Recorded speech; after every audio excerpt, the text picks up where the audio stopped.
Ladies and gentlemen, I am Yuzral and this is Warhammer 40,000 Dark Vengeance. This is the starter set for 6th edition 40k, and I'll begin with a quick technical note. Some of you have doubtless noted that I'm doing this as a slideshow rather than a video. The simple reason for that is that after a day and a half of trying, I haven't been able to get anything like the image quality I wanted out of my webcam, and I don't particularly want to go out and buy a good quality camcorder just for one video. So yeah, photos it is, ladies and gentlemen. Fortunately, none of this stuff is prone to getting up and moving, so it shouldn't make too much of a difference. Anyway, on to business. Obviously we have the box itself first up. Front cover of the box is a bit of a change from Workshop's usual. We don't have a epic battle scene. Instead we have the Warhammer 40,000 logo prominently front and centre, the Dark Vengeance subtitle beneath that, and the Dark Angels chapter icon very subtly displayed behind. If you were somehow under the impression that this was a My Little Pony box set, then you have the blood spatters as evidence that actually it might not be. Then again, the My Little Pony fandom being what it sometimes is, that might not be enough to settle the issue. On the back of the box you have close-ups of several of the miniatures, a full list of contents, the usual disclaimer about the miniatures not actually being supplied with these jaw-droppingly beautiful paint jobs, and a touching photo of the Dark Angels and the Hordes of Chaos resolving their differences via peaceful diplomacy. Your sarcasm detector should now be properly calibrated. If it is not, please return it to the retailer for a full refund and/or recalibration. Inside the box, we have the standard templates, Small Blast, Large Blast and Flamer, 2 range rulers. As a public service note, should you consider using the range rulers to resolve rules disputes, please rethink that. It tends to lead to you not getting invited back once the police let you out of jail. You also get 66 because nobody has dice in their house anymore these days, and 1 scatter die. In terms of paper, environmentalists will be happy to hear that the devastation required by individual copies of 2nd edition 40k is no longer in evidence. There is 1 miniature rulebook, 2 quick reference sheets, one of which folds open to cover the various forces in the box set, a rookie's guide to how to play Warhammer 40,000 Dark Vengeance, which includes the traditional introduction, worked examples of gameplay, some missions, and a handy guide on how to throw even more of your money at Games Workshop. If failing that, just go back to the store where you bought it and they'll doubtless be more than happy to assist you. And last but not least, you also get an instruction manual detailing how to put the various miniatures together. The miniatures themselves are push fit and come on 4 sprues in total. The first sprue is the Chaos Dreadnought, Chaos Lord, Chosen and some of the more specialist miniatures. The second is the equivalent for the Dark Angels, containing the Company Master, Librarian and the Terminator specialists. It's worth noting, by the way, that the Assault Cannon has, for the first time in 25 years, actually got a barrel connecting the rotating barrel assembly and the firing chamber. So for the first time in 25 years, ladies and gentlemen, we no longer need to employ the Mark I teleporting bullet in order to make the assault cannon fire. Progress. It does happen. Sprue number 3 contains the basic troopers for the most part, although it does include one of the Raven Wing bikes, and this sprue is actually identical to sprue number 4. You simply get 2 of a kind. The miniatures themselves are an absolute doddle to assemble. I did these 5 without looking at the instructions, and in terms of quality, they are on a par with anything Workshop has done in plastic in recent years. Mould lines aren't too obnoxious. If you look at the left greave of the Terminator, you'll see that I was actually able to take some of it off. That I actually did with my fingernail. So it's not a problem at all. A good needle file or maybe even some fine grade sandpaper will do the job very nicely indeed. Newbies, of course, will probably just ignore it completely, and on some of these miniatures they might even get away with it, although I wouldn't enter any painting competitions without cleaning the miniatures up first. If you're an early adopter, you get your hands on Interrogator Chaplain Seraphicus. This is the bonus miniature. He comes in his own little sprue, and you get a nice A4 sheet of cardboard containing his rules, assembly instructions, and a picture of him engaging in the traditional heroics over common sense affair that chaplains are so famous for. It's worth noting, of course, that in the rules he's not fearless, despite being a member of the Deathwing. That could be Workshop attempting to keep things simple, given that this is a starter set. It could also be an indication of possible changes to the Deathwing in the upcoming Dark Angels Codex. Upcoming, of course, if the rumours and implications are true, particularly with regard to the back cover of the latest White Dwarf. The sprue itself is fairly high quality, and it's worth giving you a few close-ups of that. They put a lot of time into this miniature, particularly the detailing on the cloak and the base, and by and large I really like it compared to some of the other Chaplain miniatures. My only gripe is the skull embossing on the right hand shoulder pad, which could have been made a lot more three-dimensional without interfering with the miniature. The only thing that is not in the box and absolutely required is a cutting tool of some description. I assume Workshop left this out because you get into all sorts of difficulties if you sell sharp, pointy objects to 12-year-olds. As far as oddities, complaints and niggles go, yes, I've got a few. What did you expect? This review wasn't going to be complete fanboy squee from start to finish, as nice as this box set is.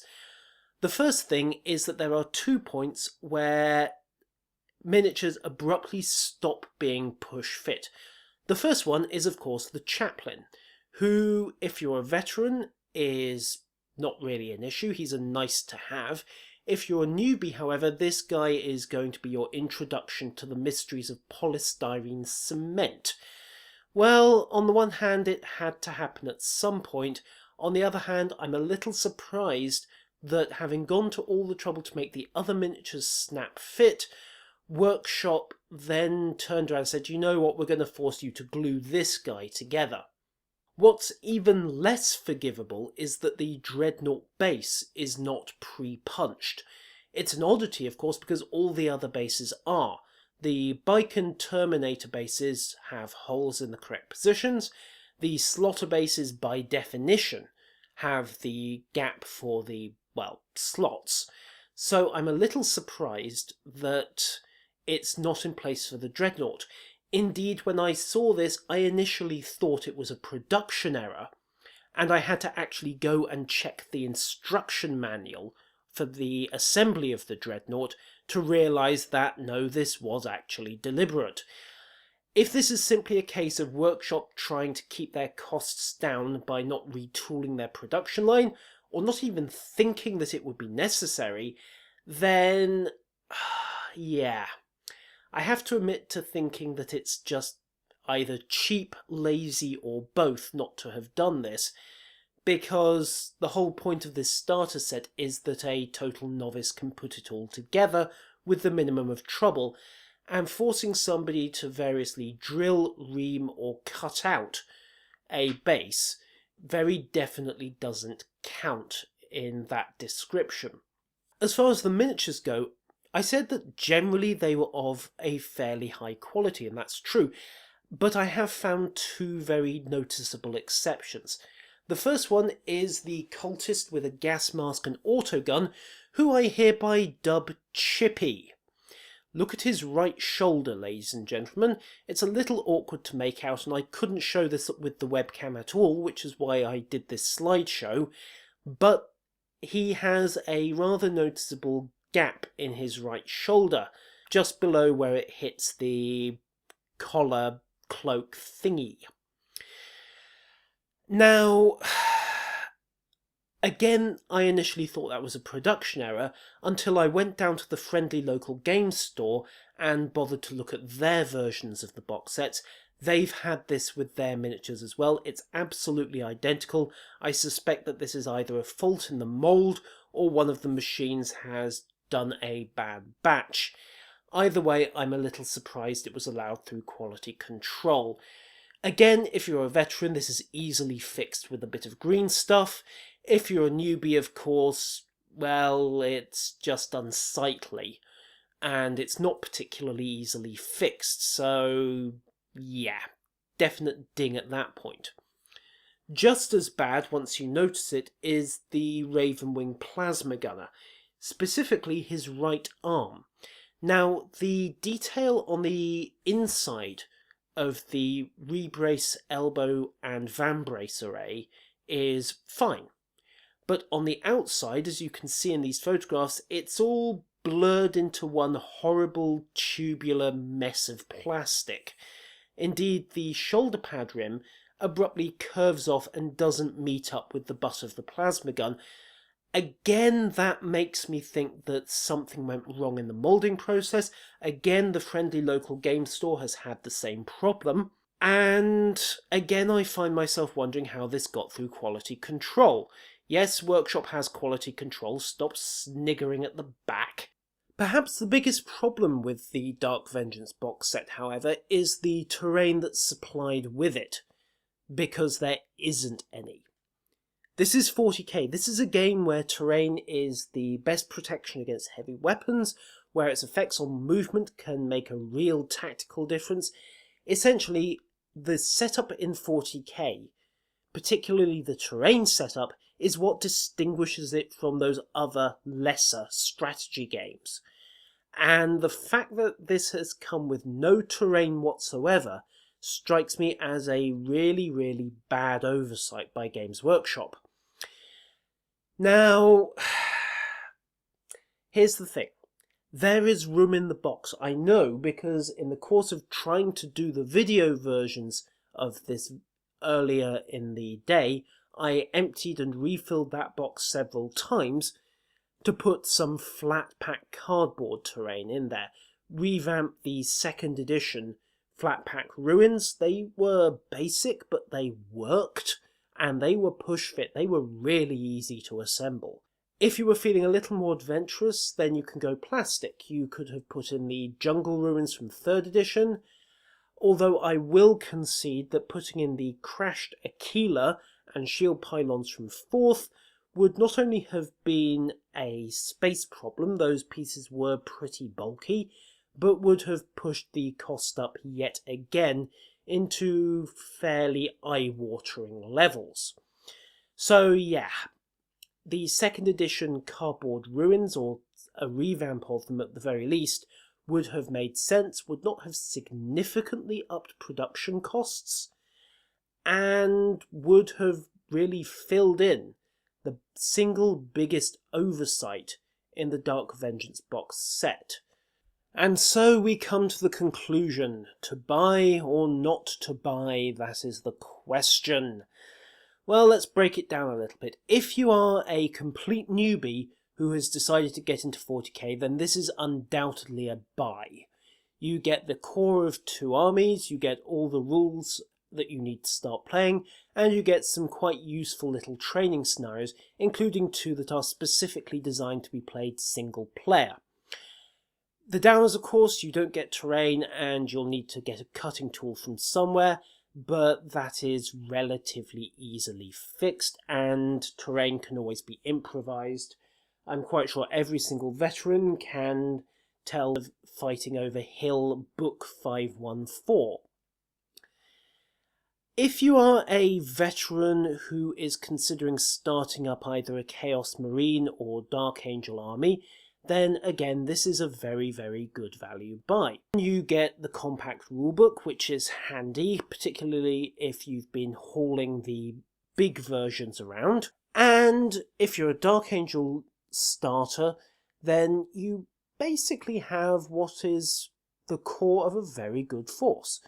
If you add a second tactical squad, then you'll have something that is pretty much codex legal. You have a single elite, a single fast attack, and your HQ base is nicely covered by the company master and the librarian.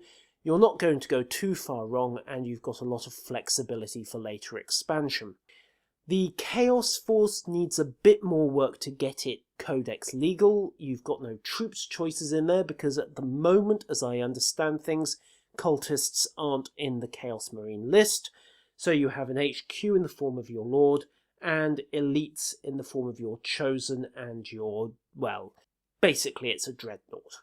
They keep calling it the Hellbrute. I have to wonder if we're going to see a rename come up when the Chaos Marine Codex gets redone at some point.